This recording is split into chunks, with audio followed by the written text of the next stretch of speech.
গোপালগঞ্জের মুকসুদপুর ও কাশিয়ানী উপজেলার বর্তমান এবং সাবেক ইউপি চেয়ারম্যানদের অংশগ্রহণে অনুষ্ঠিত হয়েছে বিএনপির এক মিলন মেলা। রাজপাট ইউনিয়নের সাবেক চেয়ারম্যান মোহাম্মদ দিলার হোসেনের বাড়িতে আয়োজিত অনুষ্ঠানে প্রধান অতিথি ছিলেন বিএনপির জাতীয় নির্বাহী কমিটির সহ সাংগঠনিক সম্পাদক মোহাম্মদ সেলিমুজ্জামান সেলিম। তিনি ঐক্যবদ্ধভাবে দলীয় কার্যক্রমকে এগিয়ে নিতে নেতাকর্মীদের প্রতি আহ্বান জানিয়েছেন। বিস্তারিত দেখুন ওয়াসিম মিয়ার প্রতিবেদনে।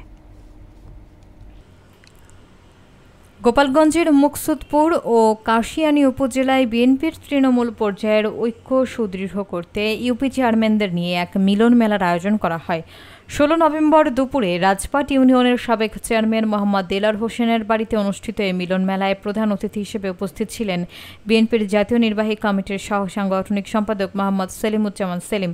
তিনি বক্তব্যে দলকে আরও শক্তিশালী করতে সব বিভেদ ভুলে ঐক্যবদ্ধভাবে কাজ করার আহ্বান জানান বলে জানা গিয়েছে। মিলন মেলায় সভাপতিত্ব করেন মুকসুদপুর পৌরসভার সাবেক মেয়র মোহাম্মদ সাদ্দাদ করিম মন্টু মিয়া, আর আয়োজনের দায়িত্বে ছিলেন দিলার হোসেন। অনুষ্ঠানে গোবিন্দপুর, খান্দারপাড়া, বহুগ্রাম, কাশলিয়া, বাঁশবাড়িয়া, ননিক্ষীর, উজানি, পশারগাতি, রাহুতর এবং সাজাইল ইউনিয়নের বর্তমান ও সাবেক চেয়ারম্যান সহ সম্ভাব্য প্রার্থীরাও অংশ নেন।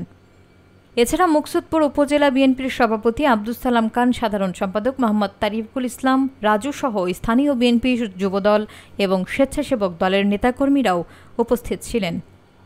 ভাই যেটা বললেন যে আমাদের ওয়ার্ড কমিটি, সত্যি ওয়ার্ড কমিটি কিন্তু খুবই ইম্পর্টেন্ট এই ক্ষেত্রে, কারণ আমাদের ওয়ার্ড কমিটিগুলো যদি আমরা ঠিকমতো করতে পারি, ওই ওয়ার্ডের যদি আমরা প্রতিটা ওয়ার্ড থেকে আমরা 31 জন মানুষ নিতে পারি, ছেলে মেয়ে, মহিলা, পুরুষ মহিলা নিয়ে, ধরেন যুব দল, ছাত্র দল, স্বেচ্ছাসেবক দল, কিছু গণ্যমান্য ব্যক্তি যারা বিগত দিনে সমাজ দুর্দিনে আমরা যারা একসাথে ছিলাম, আমরা অবশ্যই তাদেরকে মূল্যায়ন করব।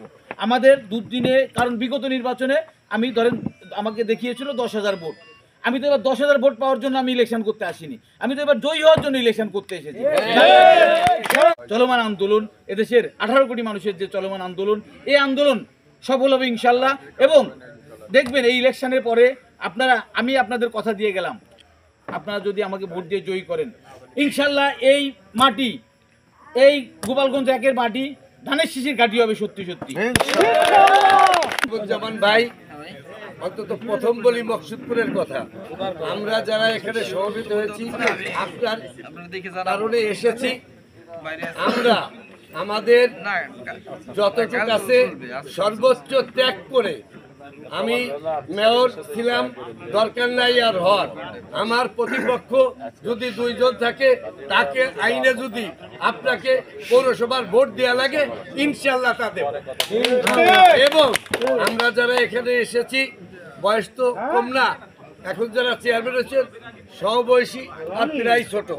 যা হোক ভাই, মুকসুদপুরের আপনি যাদের বলবেন, মুকসুদপুরের আপনি যাদের বলবেন, এই কয়েকজন লোক যদি থাকে, ইনশাল্লাহ আমরা ভয় দেখাই না, আমরা আমাদের মন দিয়ে, মানসিকতা দিয়ে, পূর্বাপর চাল চলন দিয়ে আপনি যাকে বলবেন, ইনশা আপনার পক্ষে তাকে হাজির করার চেষ্টা করবেন এবং হবে তারা।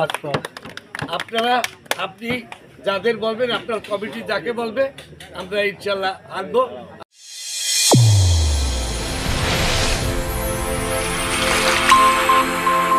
চ্যানেল A1 হৃদয় রেসপন্স।